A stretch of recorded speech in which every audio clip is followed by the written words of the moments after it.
सुप्रभात प्यारे बच्चों, आज हम पढ़ेंगे NCERT कक्षा 3 हिंदी के पाठ्य पुस्तक रिमझिम का पाठ नंबर 3 चांद वाली अम्मा। यह है भाग 1 और इस भाग में हम अध्याय के व्याख्या को देखेंगे, नए शब्दों के अर्थ को समझेंगे और साथ ही में नीचे आपको इंग्लिश में सबटाइटल्स भी मिल जाएंगे, जिससे कि आपको ये चैप्टर अच्छे से समझ में आ जाए। तो चलिए शुरू करते हैं। चांद वाली अम्मा।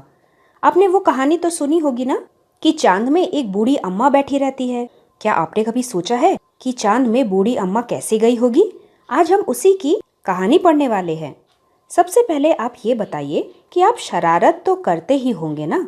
शरारत मतलब किसी को तंग करना, नॉटी करना, मिस्चीफ करना। तो आपके शरारतों की लिस्ट में कौन कौन सी शरारतें शामिल हैं और आप इन चीज़ों का इस्तेमाल कौन से शरारत करने में करोगे? जैसे झाड़ू, पंख, कागज़ और गुब्बारा। गुब्बारा का इस्तेमाल तो आपने होली में बहुत किया होगा ना शरारत करने में। तो चलिए शुरू करते हैं। बहुत समय पहले की बात है। ये कहानी बहुत सालों पहले की है। एक बूढ़ी अम्मा थी। बूढ़ी अम्मा मतलब ओल्ड वुमेन, बूढ़ी औरत। वो बिल्कुल अकेली रहती थी। उसका अपना कोई न था। उसके घर में उसके कोई भी परिवार वाले नहीं रहते थे। घर का कामकाज मतलब घर के जो कामकाज होते हैं, खाना पकाना, बर्तन मांजना, झाड़ू पोछा, रोज के काम, वह उसे खुद ही करना पड़ता था। सुबह उठकर कुएं से पानी लाना। कुआं क्या होता है? वेल, जिसमें से हम बाल्टी डाल के अंडरग्राउंड वाटर निकालते हैं।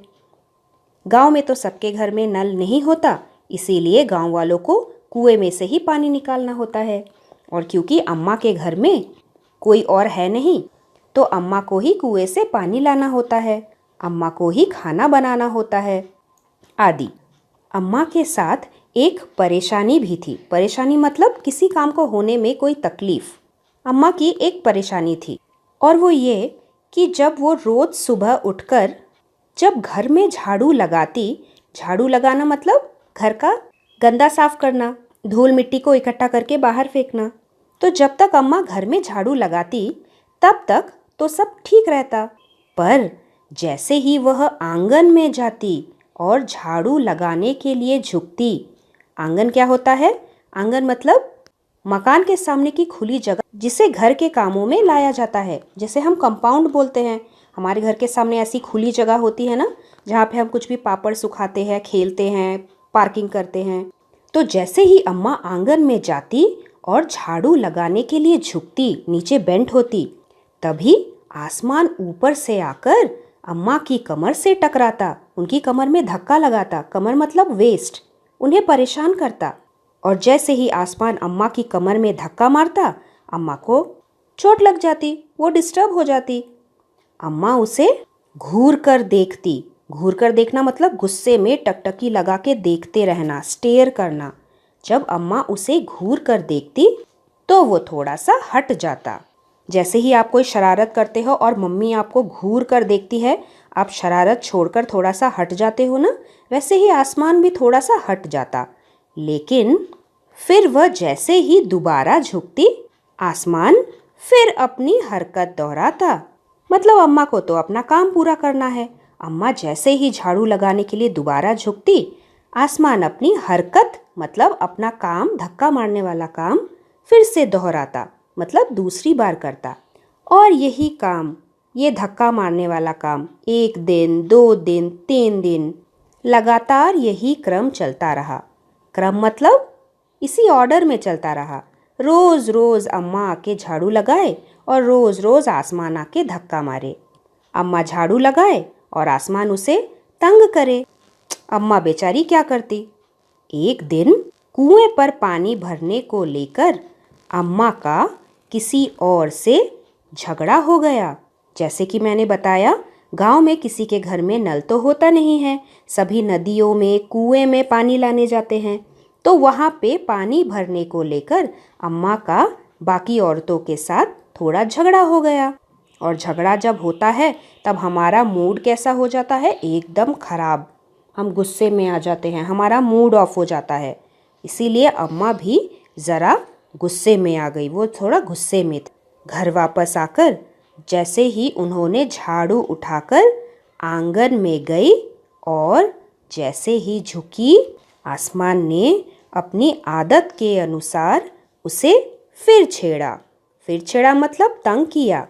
आसमान फिर से अपनी आदत के अनुसार, आदत मतलब हैबिट, आसमान को हैबिट हो गई थी कि वो अम्मा को रोज़ परेशान करे। उसी हैबिट के अकॉर्डिंग आसमान ने बूढ़ी अम्मा को फिर से तंग किया। अम्मा तो वैसे ही गुस्से में थी। कुएं में पानी भरने को लेकर उनका वैसे ही पहले किसी और से झगड़ा हुआ था। अम्मा ने आओ देखा न ताओ एक मुहावरा है, इडियम, जिसका मतलब है बिना सोचे समझे, एकदम जल्दी से, इंस्टेंटली। अम्मा ने आव देखा न ताओ और कसकर मतलब जोर से एक झाड़ू आसमान को दे मारी। फटाक से आसमान को झाड़ू दे मारी मतलब अम्मा ने आसमान को झाड़ू से पिटाई की। आसमान झट हट गया। आसमान झट से मतलब जल्दी से वहां से हिल गया और झाड़ू की मार पड़ने से बच गया। पर वह भी अपनी आदत से मजबूर था। आदत से मजबूर होना मतलब जिसकी जो हैबिट है वही काम दोबारा करने में उसकी मजबूरी थी। हमेशा अपनी आदत के अनुसार ही वो शरारत किया करता था। दूसरी बार फिर अम्मा के झुकते ही टक्कर मारने लगा, जैसे कि आसमान की आदत थी। अम्मा ने फिर पूरी ताकत से उस पर वार किया मतलब हमला किया। फिर से झाड़ू लेकर उसे मारने की कोशिश की। लेकिन इस बार आसमान ने पता है क्या किया? आसमान को शरारत सूझी। शरारत मतलब तंग करने का एक और नया आइडिया आया। सूझना मतलब नया ख्याल आना, नया आइडिया आया। इस बार उसने झाड़ू पकड़ ली। उधर अम्मा भी झाड़ू पकड़े थी, आसमान भी झाड़ू पकड़े था। दोनों मिलकर झाड़ू को खींचने लगे। रस्सा कशी शुरू हो गई। रस्सा कशी मतलब खींचातानी करना। जैसे कि हम एक गेम खेलते हैं ना, टग ऑफ वॉर, रस्सी को पकड़ के खींचते हैं और जो साइड वाले लोग रस्सी को खींच के ले जाते हैं वो जीत जाते हैं। इसी को कहते हैं रस्साकशी का खेल। वैसा ही रस्साकशी शुरू हो गया अम्मा और आसमान के बीच में। झाड़ू का ऊपर वाला हिस्सा मतलब अंश, पार्ट, झाड़ू का ऊपर वाला जो पार्ट था वह आसमान पकड़े हुए था, तो नीचे वाला हिस्सा अम्मा ने पकड़ रखा था। दोनों छोड़ने को तैयार नहीं थे क्योंकि आसमान शरारत करने के लिए उसने झाड़ू पकड़ लिया था, छोड़ नहीं रहा था। और अम्मा, बेचारी अम्मा के पास तो एक ही झाड़ू था, इसीलिए वो भी नहीं छोड़ रही थी। और छोड़ देती तो नीचे भी तो गिर जाती। अम्मा चिल्लाई, जोर से बोली, छोड़ मेरा झाड़ू, मेरे पास एक यही झाड़ू है। लेकिन तब भी आसमान ने नहीं छोड़ा। बूढ़ी अम्मा, ओल्ड वुमेन, कब तक रस्साकशी करती, कब तक खींचती रहती। खींचते खींचते हो तो हम थक जाते हैं ना, तो अम्मा भी थक गई। आसमान ने झाड़ू खींचना, झाड़ू पुल करना नहीं छोड़ा। अब वह झाड़ू के साथ ऊपर उठने लगी। आसमान कहाँ रहता है? हमारे सर के बहुत ऊपर। आसमान वैसे ही ऊपर ऊपर उठने लगा और अपने साथ झाड़ू और अम्मा को भी नीचे से उड़ाता हुआ ले चला। उसके साथ साथ झाड़ू पकड़े हुए अम्मा भी ऊपर जाने लगी। वह चिल्लाई, जोर से बोली, मुझे नीचे छोड़ दे, कहीं अम्मा यहाँ से गिर जाती तो। इसीलिए वो जोर से चिल्लाई कि मुझे छोड़ दे। लेकिन आसमान ने कहा, अम्मा, अब मैं तुम्हें नहीं छोड़ूंगा, ले चलूंगा ऊपर, वही झाड़ू लगाना। अम्मा अब झाड़ू नहीं छोड़ सकती थी क्योंकि वो बहुत ऊपर चली गई थी और ऊपर से अगर वो गिर जाती तो उन्हें कितनी चोट लग सकती थी। इसीलिए वो झाड़ू नहीं छोड़ सकती थी। तभी उसे वहाँ चांद दिखाई दिया। बहुत ऊपर कौन रहते हैं? चंदा मामा। अम्मा को भी ऊपर चांद दिखाई दिया। झट मतलब एकदम जल्दी से अम्मा ने पैर बढ़ाया और चांद पर चढ़ गई, पर झाड़ू नहीं छोड़ी। झाड़ू को उन्होंने पकड़े रखा। आसमान को फिर शरारत सूझी। एक नया आइडिया आया आसमान को। आसमान ने सोचा, अम्मा तो चांद पर चढ़ गई है। यदि मतलब अगर चांद उनकी मदद करेगा, चांद अम्मा की हेल्प करने गया, तो मैं तो हार जाऊंगा। इसे यही रहने दूं। इसीलिए जैसे ही अम्मा चांद पर चढ़ गई, आसमान ने झाड़ू का ऊपर वाला हिस्सा छोड़ दिया और अम्मा वही रह गई, क्योंकि आसमान को डर लग रहा था कि अगर चांद ने अम्मा का साथ दिया, अम्मा की मदद की, तरफ आसमान अकेला पड़ जाएगा और हार जाएगा। इसीलिए आसमान अम्मा को चांद में छोड़ के वहाँ से चला गया। ऐसा सोचकर आसमान ने झाड़ू छोड़ दिया। अम्मा झाड़ू सहित मतलब झाड़ू के साथ चांद पर रह गई। वह इतनी थक गई थी, इतनी टायर्ड हो गई थी कि झाड़ू पकड़े पकड़े ही चांद पर बैठ गई। आसमान और ऊपर चला गया। उस दिन से आज तक बूढ़ी अम्मा झाड़ू पकड़े चांद पर बैठी है। इस मजेदार कहानी के लेखक हैं तारा निगम। चलिए अब इस पाठ में आए हुए कठिन शब्द और उनके वर्ड मीनिंग, शब्दार्थ को एक और बार फिर देख लेते हैं। शरारत करना मतलब शैतानी करना, मिसचीफ। अम्मा मतलब बूढ़ी औरत, ओल्ड वुमेन। बिल्कुल मतलब एकदम, एट ऑल। कुआं पानी भरने की जगह, वेल। आसमान मतलब स्काई। आंगन मतलब घर के सामने का खाली हिस्सा, जैसे कंपाउंड।